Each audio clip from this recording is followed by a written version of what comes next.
আসসালামু আলাইকুম সুপ্রিয় শিক্ষার্থীবৃন্দ, আজকের পাঠে তোমাদের স্বাগতম। আজকের আলোচ্য বিষয় গ্যাসের কণার গতিশক্তির হিসাব।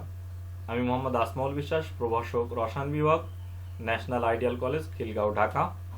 গ্যাসের কণার গতিশক্তি হিসাব সম্পর্কে আলোচনা করব।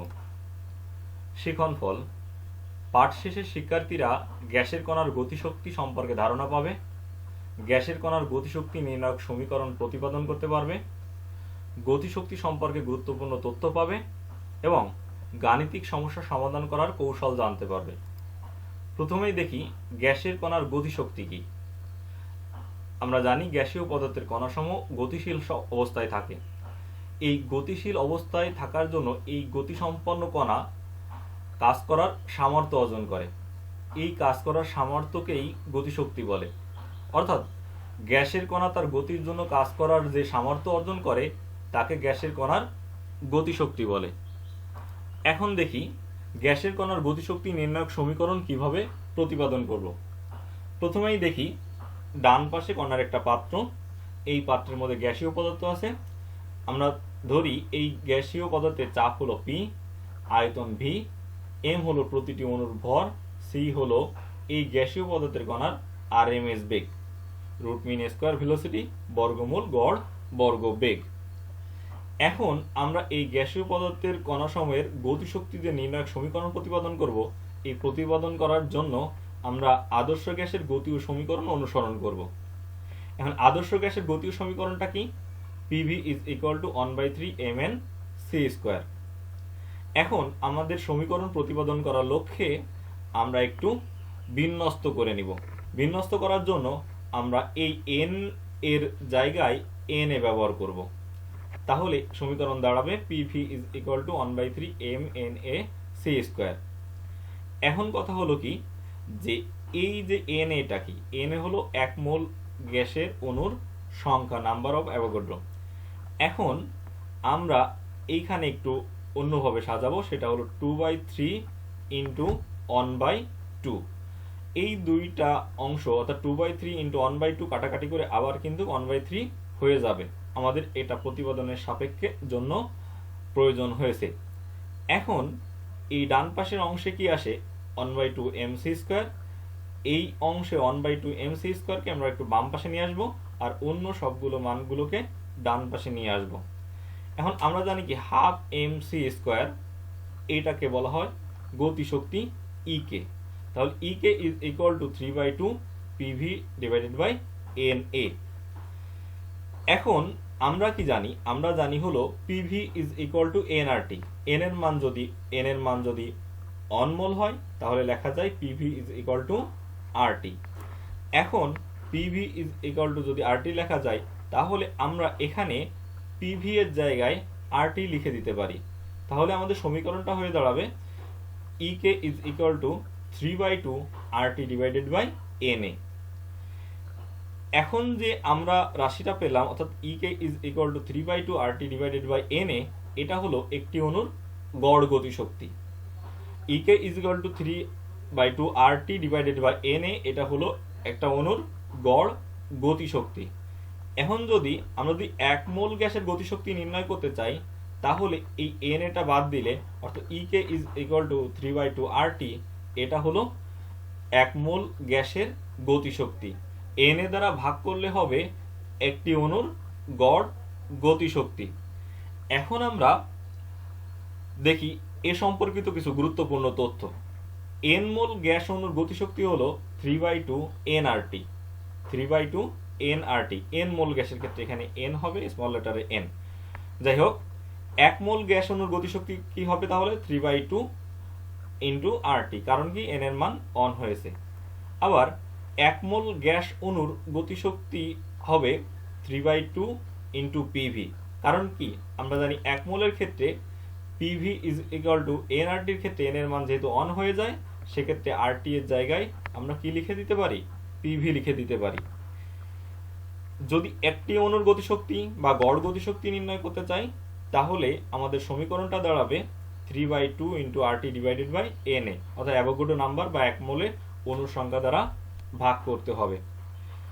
এখন যদি আমাদের এভাবে না বলে দিয়ে যদি গ্যাসের ভর বলে দেয় যে এতটুকু গ্যাসের গতিশক্তি নির্ণয় করো, তাহলে কি করতে হবে?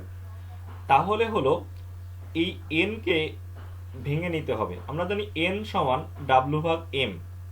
তাহলে এন সমান ডাব্লু ভাগ যদি এম হয়, তাহলে ডাব্লু গ্রাম ভরের গ্যাস অণুর গতিশক্তি হবে 3/2 ইন্টু ডাব্লু ভাগ এম ইন্টু আরটি। এই সূত্রগুলো ব্যবহার করে আমাদের অঙ্ক করতে হতে পারে। এখন আসি তথ্যের পর্যালোচনা করি। একই তাপমাত্রায় একই মোল সংখ্যা দুটি ভিন্ন গ্যাসের গতিশক্তি একই। মানে কি? মানেটা হলো, ধরে নিই একটা পাত্রে রয়েছে কার্বন ডাইঅক্সাইড গ্যাস, অন্য পাত্রে রয়েছে অক্সিজেন গ্যাস। এখন অক্সিজেন গ্যাসের যে তাপমাত্রা, কার্বন ডাইঅক্সাইড গ্যাসেরও সেই তাপমাত্রা। অক্সিজেন গ্যাসের যত সংখ্যক মোল, কার্বন ডাইঅক্সাইড গ্যাসেরও তত সংখ্যক মোল। তাহলে দুইটা গ্যাসেরই গতিশক্তি একই হবে। আবার আসি, একই তাপমাত্রায় একই ভরের দুটো গ্যাসের মধ্যে যে গ্যাসের আণবিক ভর কম তার গতিশক্তি বেশি। মানে কি? মানেটা হলো যে এই সমীকরণের দিকে তাকাই, যে একই তাপমাত্রা, দুইটা গ্যাসের ক্ষেত্রে তাপমাত্রা একই, দুইটা গ্যাসের ভরও একই, দুই পাত্রে আছে, কিন্তু দুইটা গ্যাসের আণবিক ভর একই না, আণবিক ভর ভিন্ন। সেক্ষেত্রে আণবিক ভরের মান যার কম তার কি হবে?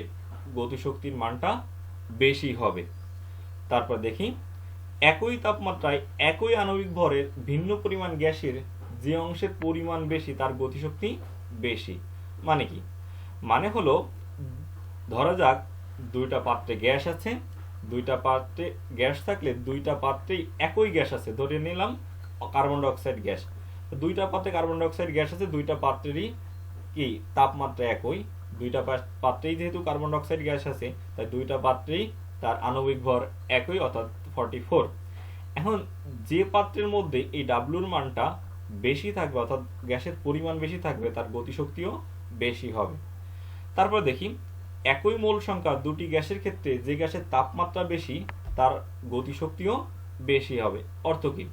অর্থ হলো, এই যে গতিশক্তির সমীকরণ 3/2 nRT, দুইটা গ্যাসের মোল সংখ্যা একই, কিন্তু দুইটা গ্যাসের তাপমাত্রা একই না। এখন যে পাত্রের তাপমাত্রা বেশি তার গতিশক্তিও বেশি হবে। এবার দেখি পরের স্লাইডে নমুনা গাণিতিক সমস্যা ও সমাধান। দেখি আমাদের প্রশ্নটা হলো 30 ডিগ্রি সেলসিয়াস তাপমাত্রায় 22 গ্রাম কার্বন ডাইঅক্সাইড গ্যাসের গতিশক্তি নির্ণয় করো। সমাধান। গ্যাসের গতিশক্তির সূত্র হতে পাই 3/2 nRT। n হলো গ্যাসের মোল সংখ্যা, এখানে সরাসরি মোল সংখ্যা উল্লেখ করে দেওয়া নেই, এর জন্য আমরা মোল সংখ্যা ভেঙে ডাব্লু ভাগ এম করব, কারণ আমরা জানি n is equal to W ভাগ এম, অর্থাৎ কোনো গ্যাসের ভরটাকে যদি আণবিক ভর দ্বারা ভাগ করি তাহলে মোল সংখ্যা নির্ণয় হয়। এখন এইখানে ডাব্লুর মান 22, 8.314 হলো মোলার গ্যাস ধ্রুবক আর, আর টেম্পারেচার 30 ডিগ্রি সেলসিয়াসকে ক্যালভিনে নিলে 303 হয়, আর আণবিক ভর হলো 44। এখন এই মানটাকে আমরা 8.314 নিলাম, কার মান? আর এর মান, মোলার গ্যাস ধ্রুবকের মান।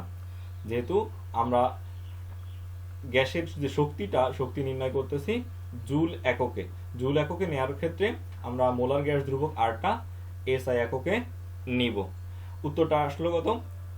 1889.3565 জুল, অর্থাৎ 30 ডিগ্রি সেলসিয়াস তাপমাত্রায় 22 গ্রাম কার্বন ডাইঅক্সাইড গ্যাসের গতিশক্তি হলো 1889.3565 জুল।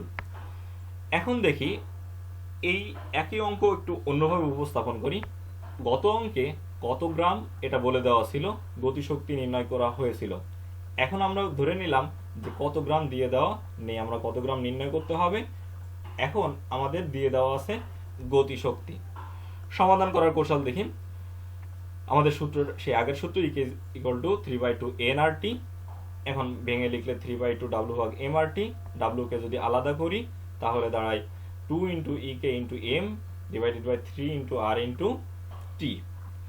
এখন মানগুলো যদি বসিয়ে দিই, 2 EK এর মান এইটা, M হলো আণবিক ভর, ডিভাইডেড বাই 3 ইন্টু 8.314 ইন্টু 303, ভাগ করলে মানগুলো হয়ে যায় 22 গ্রাম। সুতরাং 30°C তাপমাত্রায় 22 গ্রাম কার্বন ডাইঅক্সাইড গ্যাসের গতিশক্তি হবে এই 1889.3565 জুল।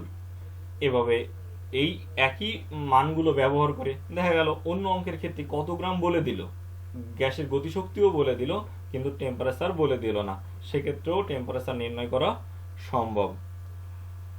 তোমাদের জন্য 3টা বাড়ির কাজ দিচ্ছি। প্রশ্ন হলো, প্রথম প্রশ্ন, কত তাপমাত্রায় কার্বন ডাইঅক্সাইড অণুর গড় গতিশক্তি এত, অর্থাৎ 6.17 ইন্টু 10⁻21 জুল পার মলিকুল। আরেকটা প্রশ্ন, 25°C তাপমাত্রায় 32 গ্রাম অক্সিজেনের গতিশক্তি নির্ণয় করো। আরেকটা প্রশ্ন, 1 মোল মিথেন গ্যাসের চাপ এত কিলো প্যাসকেল এবং আয়তন 25.19 লিটার হলে গতিশক্তি কত? তোমরা অঙ্কগুলো বাসায় করার চেষ্টা করবা। সবার জন্য শুভকামনা, ভালো থেকো, সবাইকে অনেক ধন্যবাদ।